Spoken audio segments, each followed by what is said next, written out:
sûr réalisé par Ahmed Sfraoui, un écrivain marocain, de parents berbères. Donc il nous parle bien sûr de sa vie dans l'ancienne Médina de Fès. Alors lui c'est un écrivain bien sûr qui a travaillé dans qui exerçait plusieurs fonctions. Il a travaillé dans des ministères et en fin de compte il se trouve bien sûr avec une œuvre autobiographique. Il est en train de raconter sa propre vie. À l'époque bien sûr de la colonisation. Donc lui il est né en 1915 et la date de parution de l'œuvre c'est 1954. Donc il est intéressé par la littérature maghrébine d'expression française puisque lui il a écrit l'œuvre en français. Alors je vais un petit peu rappeler si vous voulez la situation, si vous voulez le schéma narratif de ce roman autobiographique. Bien, je rappelle bien que il décrit son enfance dans l'ancienne Médina, il parle bien sûr des mœurs, c'est des habitudes marocaines, d'accord, la tradition marocaine à l'époque, avec bien sûr plusieurs thèmes retracés, décrits, tels que la misère, la pauvreté, la violence, la difficulté, si vous voulez, de vivre, de mener une vie très suffisante, d'autosuffisance, parce que la famille de Sidi Mohamed était une famille pauvre. Sa mère n'avait pas d'argent pour l'emmener, même si vous voulez l'idée de voir un médecin, elle l'emmenait chez un fki, d'accord, Sidi al-Arafi, pour lui donner des gris-gris, des amulettes. Ça veut dire encore la thématique, si vous voulez, de la superstition. Ça veut dire un esprit encore beaucoup plus superstitieux et dégradé. Bien, donc revenons un petit peu au schéma narratif, je vais dire, dans la situation initiale. Alors je rappelle bien les composants du schéma narratif. Donc vous avez la situation initiale, d'accord. Ça veut dire on lance un petit peu le lieu, le temps, l'espace, Donc, on va situer, si vous voulez, les lieux où se passent les événements. Puis vous avez, à côté de la situation initiale, un élément qui vient perturber, d'accord, cette situation initiale, cette situation de calme. Donc, ça va donner lieu à des péripéties et des événements qui vont se passer pour constituer l'histoire. Alors, ces péripéties pourraient être le voyage, pourraient être l'endurance, pourraient être, si vous voulez, l'action, réaction, déplacement, etc. Bien. Alors, la résolution, ou bien le dénouement, bien sûr, ça donne une solution à ces péripéties, à cette aventure, et en fin de compte, le retour à la situation finale. Alors je rappelle le schéma narratif, si vous voulez, de la boîte à merveille. Donc nous avons une situation initiale de Sidi Mohamed qui vit paisiblement avec sa famille dans l'ancienne Médina de Fès. Puis, tout à coup, son père a été ruiné après une dispute au souk, avec le Delal. Il a perdu tout son capital. Dans ce cas-là, il se trouve dans l'obligation d'aller chercher de l'argent en allant travailler, surtout moissonner dans la banlieue, dans la campagne de Fès. Après, dans ce cas, à ce moment-là, Sidi Mohamed devient très maladif, puisque lui est très faible, un état de santé dégradé. Alors, il va pas beaucoup homicide chez le fki, bien sûr. Puis, quand il tombe malade, sa mère, bien sûr, ne l'emmet pas chez le médecin, l'emmet chez Sidi Arafi, fki. C'est de la superstition, d'accord. Alors, Sidi Mohamed va mener une vie très dure pendant le voyage de son père.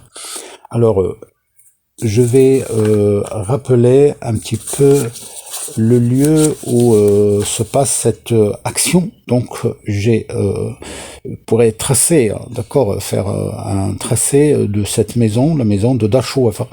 Donc c'est une maison de locataires, alors qui est composée de R+2, ça veut dire vous avez le rez-de-chaussée avec Chouafa et la Kenza.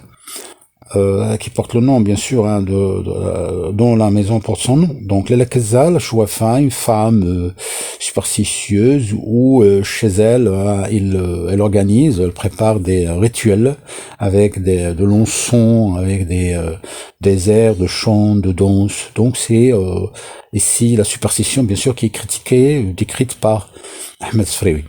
Au premier étage, vous avez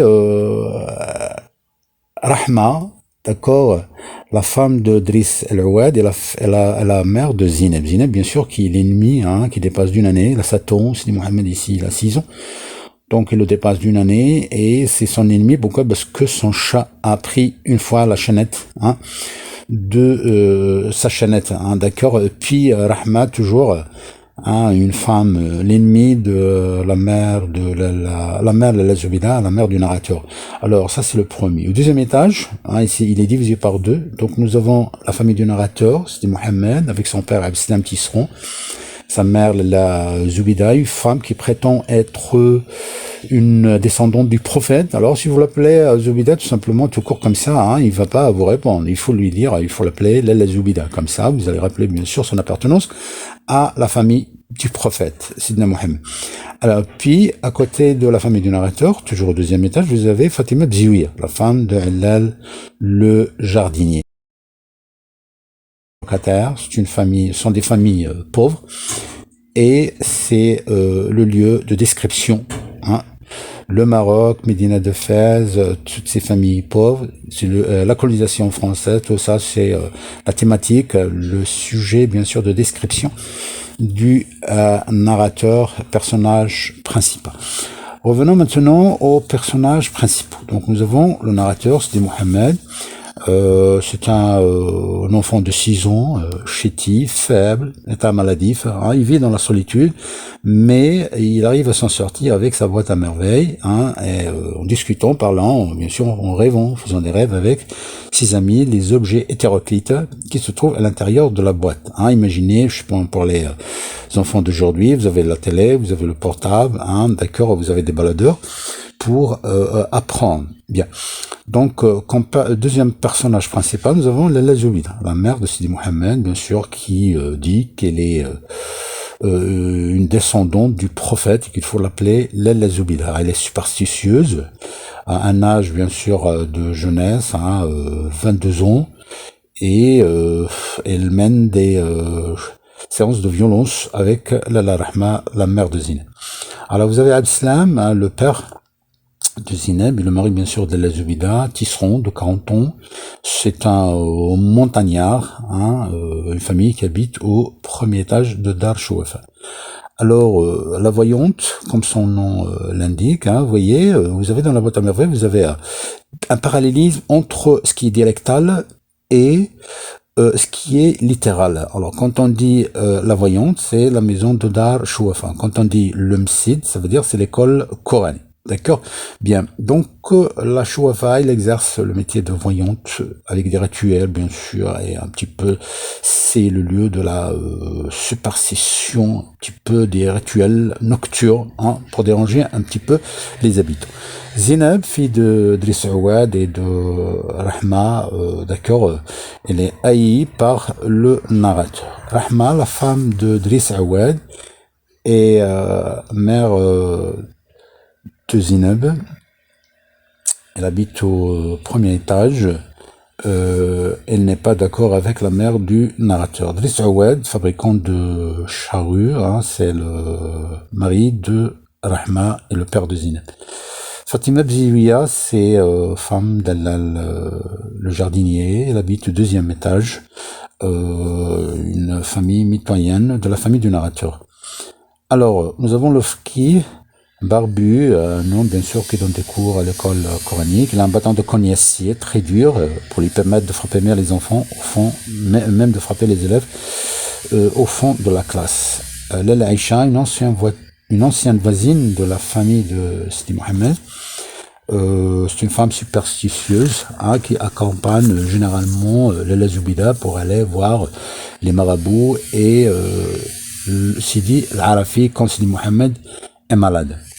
Alors, nous avons Lalla Khadija, son mari Sidi El Arbi Alaoui, c'est un babouchier. Sidi El Arbi Alaoui, mari de Lalla Aïcha, il fabrique des babouches, hein, des chaussures traditionnelles marocaines. Sidi Mohamed Montar, coiffeur à babouches blanches, sa fille épousera Sidi Arbi depuis un divorce. Lalla Khadija, une femme très charmante, femme de l'oncle Othman. Il est plus jeune que lui, hein, d'accord. L'oncle Othman, il a hérité une fortune hein, qu'il a délapidée. Sidi Othman, coiffeur, détesté, haï par Sidi Mohamed, le narrateur hein, principal. Pourquoi? Parce que c'est le coiffeur de son père, puis il sait qu'un jour, hein, il va le circoncire. Donc, il a une phobie de cette circoncision. Sidi El-Arafi, c'est un voyant. Hein, c'est un homme de superstition, d'accord, qui écrit des amulettes, des gris-gris que les clients doivent porter ou bien, je sais pas moi, s'en servir avec de l'encens. C'est de la superstition, une fausse croyance. L'Aftoma, c'est la caissière du bain mort. Selma, marieuse, hein, d'accord, Ngafa, elle a la voix d'un homme, une voix rauque. Brice le Teigneux, c'est l'apprenti de Sidi Abslam, le père du narrateur. Voilà, j'ai essayé un petit peu de parler aussi bien de la boîte à merveilles que des personnages principaux. Merci.